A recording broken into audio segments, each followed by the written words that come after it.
Welcome back to Sports Extra, presented by Toyota. On May 12th, Yankees legend Yogi Berra, the 10-time World Series champion, would have turned 98 years old. To celebrate his life on his birthday, the film It Ain't Over, a documentary about Berra, his life, and his historic baseball accolades, will open in theaters in the tri-state area. Take a look. The 2015 All-Star Game features the 4 greatest living baseball players: Hank Aaron, Johnny Bench, Sandy Koufax, and Willie Mays, who are all absolutely amazing players in their own right. But I'm in the room sitting next to my grandfather, Yogi Berra, and I'm thinking, wait a second. He's got more MVPs than any of these guys. He's won more World Series rings than all 4 of them combined. And I look at him and I said, "Are you dead?" And he said, "Not yet."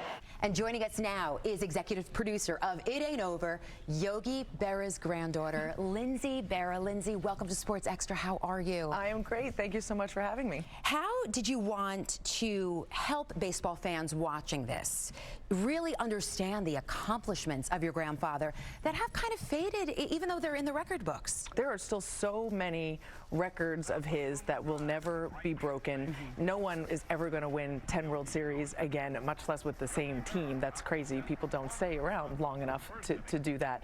And I just really wanted people to remember that he is arguably, and I think concretely, the best catcher in the history of baseball, the best to play that position. And then the other part of the documentary is, and I always say this, as great as he was on the baseball field, he was a better human being. There's a story that's not even in the documentary about Yadier Molina. You just told it to me. I want you to tell it to me again. So Yadi hit his 1,000th RBI last May, and I click on the story on Twitter and want to read about the circumstances of the 1,000th RBI, and this article pops up with a composite image at the top. It says, Yadi joins elite company, and the photo is of Yadier Molina, Pudge Rodriguez, and Johnny Bench, who are all wonderful catchers who all have 1,000 RBIs. But my grandfather has 1,430 RBIs, which is a record that will never be broken by a catcher, and he literally wasn't in the picture. And the idea for me of the documentary is to put him back figuratively into the picture and into the conversation of the best catchers of all time, because I think he deserves to be there. And you get into all the different things about the Yogiisms and how that might have overshadowed and just had people look a different way about him as a person. The Yogiisms. Let's talk about the Yogiisms. He said nobody goes to that restaurant anymore. It's too crowded. When you get to a fork in the road, take it. What? And it ain't over till it's over. It makes a lot of sense. So let's talk about your grandfather, Yogi, as a person. Now, first of all, he grew up in St. Louis. Obviously, that's why he was a Cardinals fan. How did he become such a great Jersey guy? I live right on the cusp of Montclair. He is still Mr. Montclair. I know. I think because he never thought of himself as a famous person at all, so he did everything for himself. He was very out in the public. He would go to church on Saturday night or Sunday morning and sit in the same pew, and people would know that they could see him there. He would pick up his newspapers and his coffee at Henry's Deli in Verona. Oh my goodness, I go there. He was just always out and accessible. He would sit in the stands at my softball games and our hockey games, and he just never made an attempt to hide from the public, so he became very beloved for that, because he was so approachable, and you could sit with him at the rink and have a conversation with him while he watched all of his grandkids play, you know? The whole situation with George Steinbrenner, when he had fired him, and then Yogi was, I don't know if I should call him Grandpa or Yogi, was away from the Yankees for all of those years. Years later, did he ever talk about how hard that was on him to not go back to Yankee Stadium during that time? He didn't talk about it really, but we saw it, you know? I mean, I remember when the Yankee Stadium was being knocked down, the old Yankee Stadium, and ESPN did that goodbye commercial, and my grandfather voiced it over, and he says in that commercial, baseball was my life and Yankee Stadium was where I lived it. And that was so true. But when he was able to go back, and that day in 1999 when we had the Yogi Berra Day at the stadium,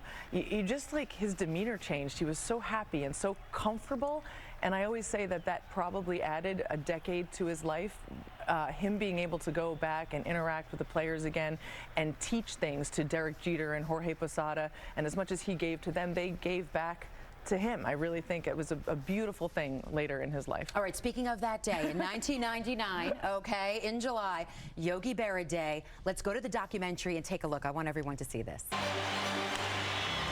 up, incredible, ferocious. David Cohn has a perfect game. Who better to bring in but a man who fits the perfect game to Yogi Berra here on Yogi Berra Day.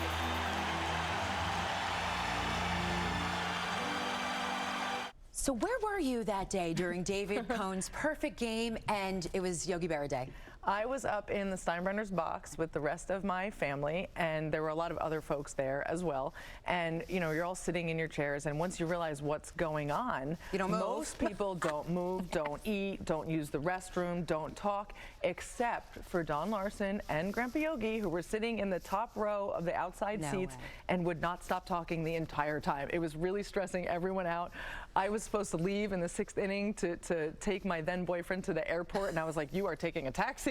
It was totally crazy. Goosebumps, little hairs on the back of your neck standing up. I love seeing his smile when he's in the booth with the guys, the broadcast booth. That game, by the way, was on Fox 5. Yeah. What's it like for you to go back today to Yankee Stadium, even though it's a new Yankee Stadium? What's it like for you? You know, it's always like kind of bittersweet, obviously, because it makes me think about Grandpa a lot. I don't know if I should even say these things, but I don't love the new stadium from the outside on the concourse, but the inside feels the same.